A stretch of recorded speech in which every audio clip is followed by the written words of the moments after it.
ሰበር ዜና የህወሓት ጦር ከኤርትራ ጋር በመጣመር ጦርነት አውጇል ተባለ። ሚኒስትሮችን ጨምሮ በርካታ የመንግስት ባለስልጣናት በፖሊስ ቁጥጥር ስር መዋላቸው ተሰማ።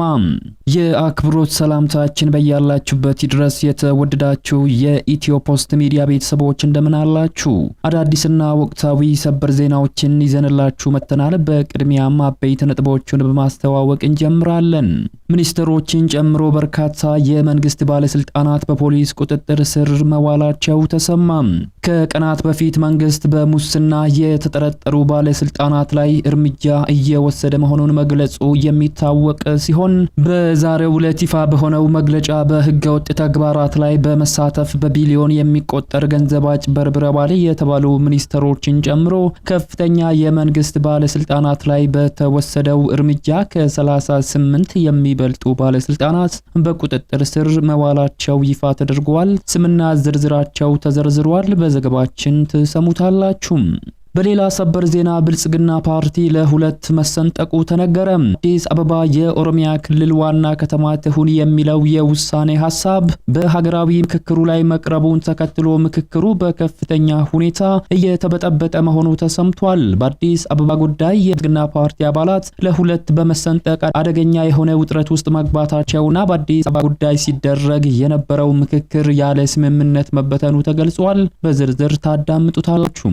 በሌላኛው የህወሓት ጦር ከኤርትራ ጋር በመጣመር ጦርነት አውጇል ተባለ። በሰሜን ኢትዮጵያ ያለው ወታደራዊ ውጥረት በተባባሰበት ወቅት ጦርነቱ ይፋ ታውጇል ሲሉ ባለስልጣኑ ከ4 ኪሎ ቤተ መንግስት አስደንጋጭ የተባለ መግለጫን ሰጥተዋል። ጦርነቱ የታወጀው የፌደራል መንግስቱን ለመገልበጥ ያለመ ነው ሲል መግለጫው ላይ ተጠቅሷል። በዝርዝር ስንመለከተዋለን። እነዚህንና ሌሎች መረጃዎችን በዚህ ሰዓት የመረጃ ጊዜ በዘገባችን በዝርዝር ወደ እናንተ እናደርሳለን። ቪዲዮ ላይክ እና ሼር በማድረግ ሐሳብ አስተያየቶቻችሁን ኮሜንት ላይ በማድረግ እስከ ፍጻሜው አብራችሁን ተቆዩ ዘንድ ግብዣችን ነው።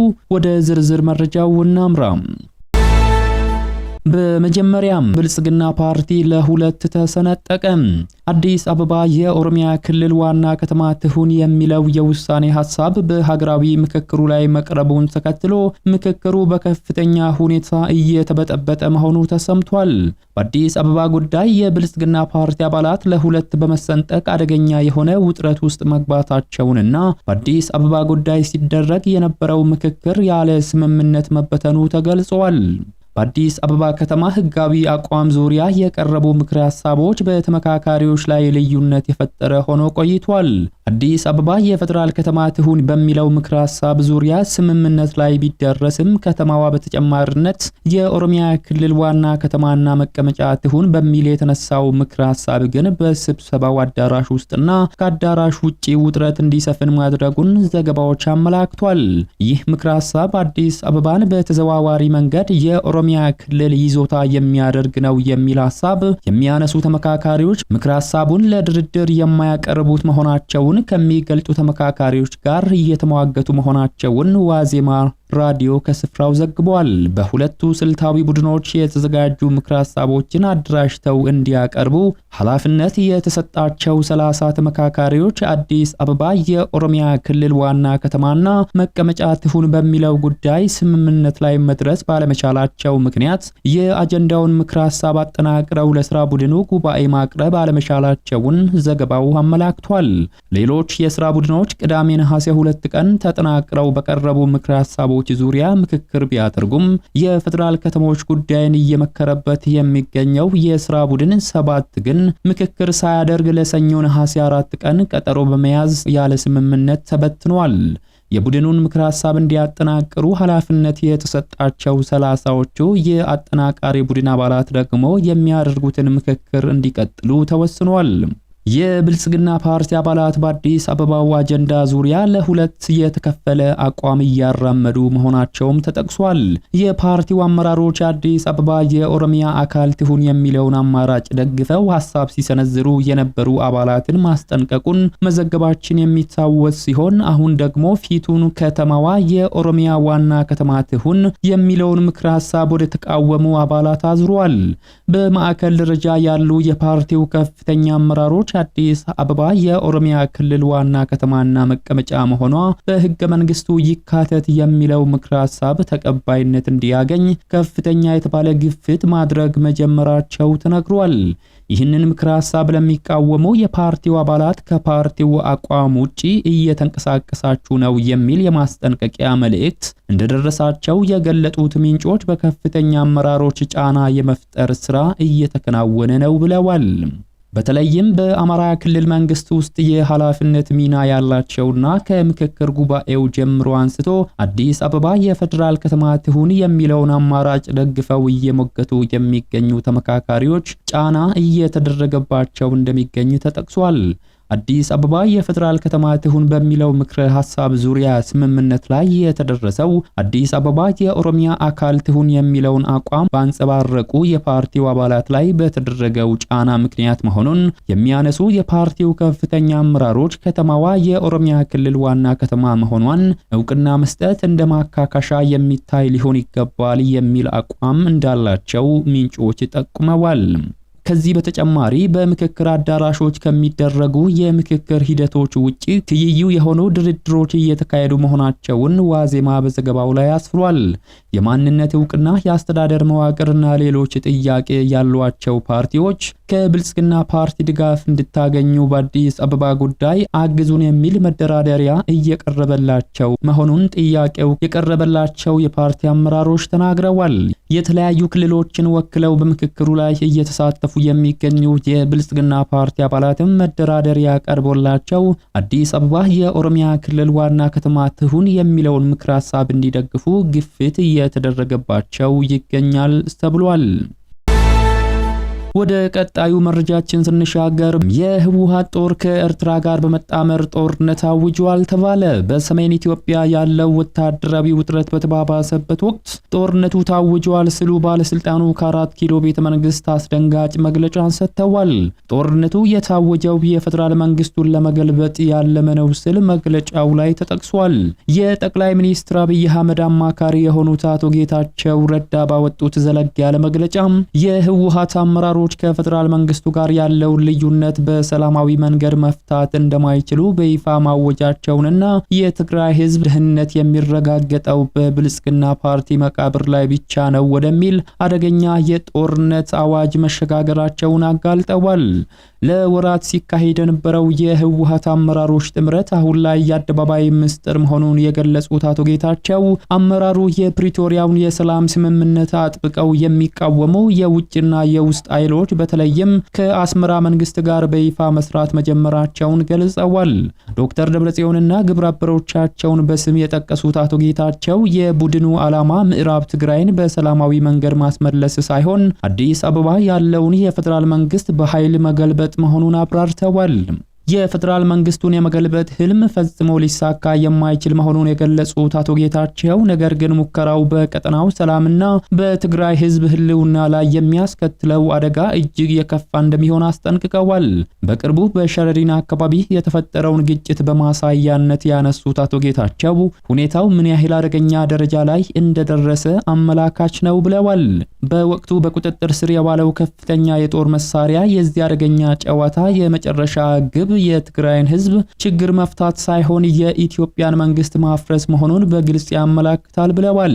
ወደ ትግራይና ሌሎች የሀገሪቱ ክፍሎች በድብቅ የሚደረገው የከባድ የጦር መሳሪያ ዝውውር በአፍሪካ ቀንድ የሰላም ጥረት ላይ የተጋረጠ የቅርብ አደጋ መሆኑንም አክለዋል።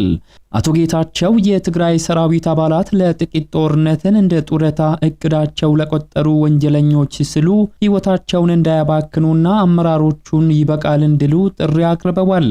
የኤርትራው ፕሬዝዳንት ኢሳያስ አፈወርቂ የህወሓት አመራሮችን እንደ መጠቀሚያ በማድረግ በትግራይና በአማራ እናቶችና ህፃናት ደም ትግራይን የመከላከያ ቀጠና ለማድረግ እየሰሩ መሆኑንም አመላክተዋል።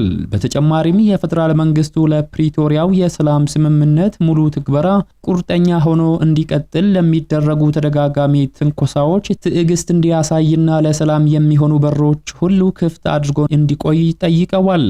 አቶ ጌታቸው በጦርነት ዝግጅት ፊት ዝምታን መምረጥ ከተባባሪነት እንደማይለይ በማሳሰብ ዓለም አቀፉ ማህበረሰብ አስቸኳይ እርምጃዎችን እንዲወስድ አሳስበዋል።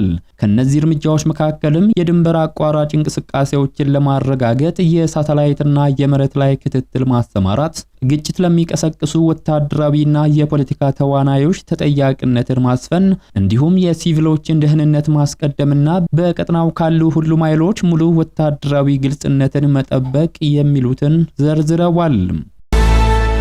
ወደ ሌላኛው ሰበር መረጃችን ስናመራ ሚኒስትሮችን ጨምሮ በርካታ የመንግስት ባለስልጣናት በፖሊስ ቁጥጥር ስር መዋላቸው ተሰማም።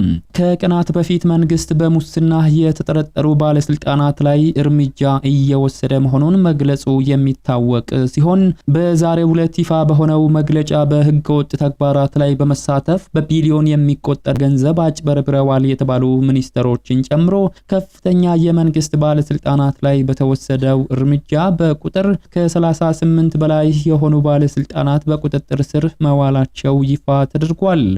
በቁጥጥር ስር በመዋል እርምጃ የተወሰደባቸው በህገወጥ መንገድ ነዳጅና ማዳበሪያን ሲያሰራጩ የነበሩ ባለስልጣናት ናቸው። መንግስት ይፋ ባደረገው መግለጫ የመሰረታዊ ግብአቶችና የሎጂስቲክስ ዘርፍ በጥቂት ጥቅም ፈላጊዎች ደላሎችና ፍላጎታቸውን ከሀገር ጥቅም ባስቀደሙ የመንግስት ባለስልጣናት ስውር መረብ ምክንያት በከፍተኛ ሁኔታ ለምዝበራ ተጋላጭ ሆኖ ቆይቷል። መንግስት የዋጋ ንረት የዜጎችን ህይወት እንዳይጎዳ በነዳጅ በአፈር ማዳበሪያና በመሰረታዊ የፍጆታ ሸቀጦች ከፍተኛ ድጎማ ቢያደርግም ሌቦች በፈጠሩት ህገወጥነት ምክንያት በሀገር ኢኮኖሚ፣ በህዝብ ማህበራዊ ህይወት ላይ ፈተናን ደቅኗል ብሏል። መግለጫው አክሎም መንግስት በየዓመቱ በቢሊዮን የሚቆጠር የውጭ ምንዛሪ ለነዳጅ በመመደብ ከፍተኛ የበጀት ድጎማ በማድረግ ወደ ሀገር ውስጥ ቢያስገባም በባለስልጣናት እየተዘረፈ መሆኑን ገልጿል። በሀገር ውስጥ በድጎማ የቀረበው ነዳጅ በህገወጥ መንገድ ወደ ጎረቤት ሀገራት በኮንትሮባንድ መንገድ እንዲወጣ መደረጉ መንግስት ለዜጎቹ ያደረገውን ድጎማ ህገወጥ ነጋዴዎችና ደላሎች ለግል ማበልጸጊያነት ሆነዋል ብሏል። መንግስት በዚህ የተደራጀ የጥቅም ትስስር ውስጥ የተሳተፉ አካላትን በህግ ቁጥጥር ስር ማዋሉንና አዲስ የህግ ማዕቀፍ የማውጣት አሰራሩን ከሙስና ጠርቶ በግልጽነት እንዲመራ እየሰራ መሆኑን ገልጿል። ከነዳጅ በተጨማሪ የአፈር ማዳበሪያ ግብዓቶች ላይ በከፍተኛ ሁኔታ በባለስልጣናት ምዝበራ እየተደረገ መሆኑን መንግስት አረጋግጧል።